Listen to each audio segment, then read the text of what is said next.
ఏపీలో ప్రభుత్వం మారిన తర్వాత వైసీపీ నాయకుల అవినీతి బాగోతాలు ఒక్కొక్కటిగా బయటపడుతున్నాయి. శ్రీకాకుళం జిల్లాలో మాజీ మంత్రులకు కూడా అవినీతి మరకలు అంటున్నాయి.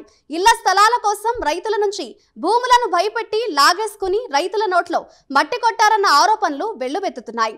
ప్రభుత్వం మారడంతో ఇప్పుడు అవి వెలుగు చూస్తూ కలకలం రేపుతున్నాయి. పలాస నియోజకవర్గ ఎమ్మెల్యే గౌతు శిరీష వాటిని వెలికితీసే పనిలో పడ్డారు. ఆ క్రమంలో వైసీపీ పాలనలో శిరీషను ముప్పు తిప్పలు పెట్టిన మాజీ మంత్రి అప్పల రాజుకు బ్యాడ్ టైం స్టార్ట్ అయిందంటున్నారు.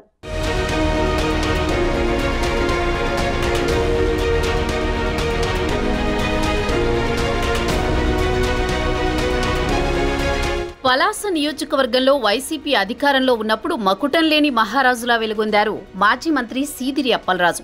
గత ఎన్నికలో తన చేతిలో పరాజయం పాలైన టీడీపీ అభ్యర్థిని గౌతు శిరీషను అప్పట్లో ముప్పు తిప్పలు పెట్టారు. నియోజకవర్గంలో తనకు ప్రత్యర్థి లేకుండా చేసుకోవాలన్నట్టు వ్యవహరించారు. గత 5 ఏళ్లలో గౌతు శిరీషను వేధించిన ఆయనకు బ్యాడ్ టైం స్టార్ట్ అయింది.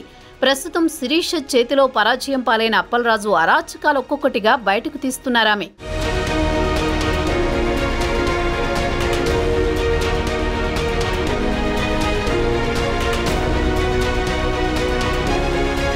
ఆమె చొరవతో అప్పలరాజు బాధితులు ఇప్పుడు బయటకొస్తున్నారు.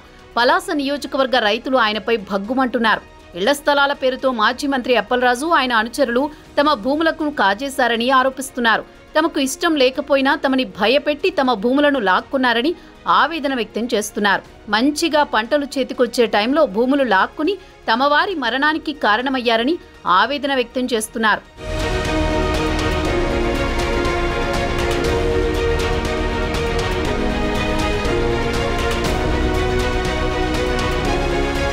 ఇళ్ల స్థలాల పేరుతో తక్కువ ధరకు తమ జీడీ తోటలను ఉన్న భూములను బెదిరించి లాక్కున్నారని రైతులు ఆరోపిస్తున్నారు.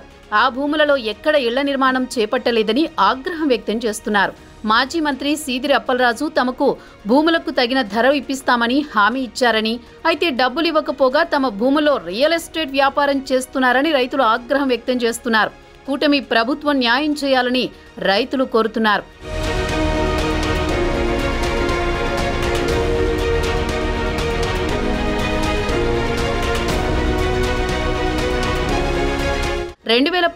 ఎన్నికల తర్వాత పలాసలో ఇద్దరి పేర్లే ఎక్కువగా వినపడేవి. ఒకటి మంత్రి సీదిరి అప్పలరాజు, మరొకరు గౌతు శిరీష.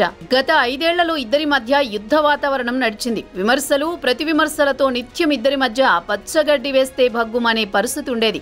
నువ్వెంత అంటే నువ్వెంత అనే ఘర్షణ వాతావరణం కనిపించేది. అయితే అధికారంలో ఉండడంతో సీదిరి అప్పలరాజు పెత్తనం కొనసాగేది.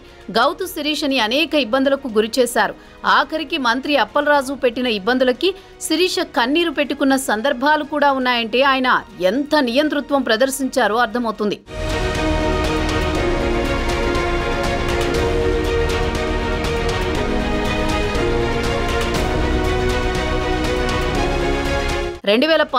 ఎన్నికల తర్వాత సీదిరి అప్పలరాజు శిరీషని ఇబ్బంది పెట్టడానికి వచ్చిన ప్రతి అవకాశాన్ని వినియోగించుకున్నారనే వాదన ఉంది. ఆమె చేస్తున్న అవినీతి ఆరోపణలపై హుందాగా స్పందించాల్సిన సీదిరి కక్షపూరిత ధోరణితో వ్యవహరించేవారనే వాదన ఉంది. ఆమెపై కేసులు పెట్టడమే కాకుండా పలాసలో ఆమె కట్టుకునే ఇంటికి అనుమతుల విషయంలో కూడా ఇబ్బందులు పెట్టారన్నది బహిరంగ రహస్యమే. ఆఖరికి శిరీష నిర్మించుకుంటున్న ఇంటికి కరెంటు కూడా ఇవ్వకుండా విద్యుత్ అధికారులను అప్పలరాజు భయపెట్టారు. అలా శిరీషను రాజకీయంగా అడ్డుకోలేక వ్యక్తిగత దాడులకు దిగారని అపవాదుని మూటగట్టుకున్నారు.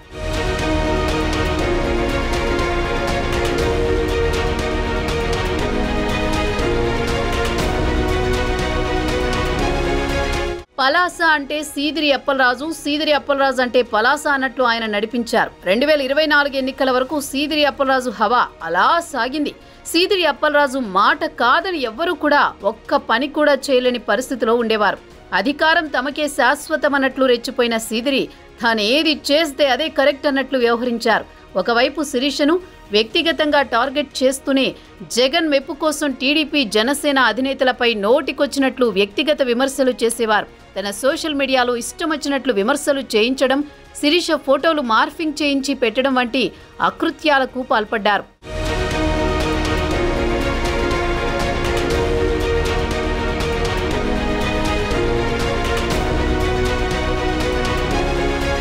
అప్పలరాజు అప్పలరాజు ఎన్ని ఇబ్బందులు పెట్టినా శిరీష అప్పట్లో ఏ సందర్భంలోనూ వెనక్కి తగ్గలేదు. ఇప్పుడు సీన్ మారింది. 2024 ఎన్నికల్లో పలాస ప్రజలు అప్పలరాజుపై గౌతు శిరీషని 40,000 ఓట్ల మెజారిటీతో గెలిపించారు.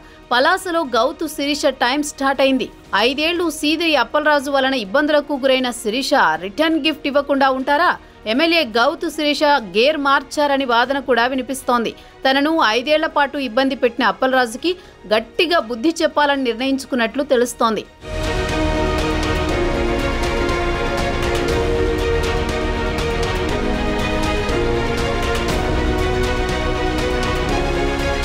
వైసీపీ ప్రభుత్వ హయాంలో పలాసలో అప్పలరాజు పాల్పడిన అవినీతిపై దర్యాప్తు చేపట్టాలని శిరీష శ్రీకాకుళం జిల్లా కలెక్టర్కి ఫిర్యాదు చేశారు. మంత్రిగా ఉన్న సమయంలో ఆయన భూకబ్జాలకు పాల్పడి సూదికొండ, నెమలికొండల్లో అడ్డగోలు తవ్వకాలు కొనసాగించారని, వాటన్నింటిపై విచారణ జరిపించాలని స్థానిక ఆర్డీఓకి ఫిర్యాదు చేశారు. అలాగే చంద్రబాబుపై అప్పలరాజు చేసిన అనుచిత వ్యాఖ్యలకు సంబంధించి ఆమె కాశీబుగ్గ స్టేషన్లో ఫిర్యాదు చేసి ఎఫ్ఐఆర్ నమోదు చేయించారు.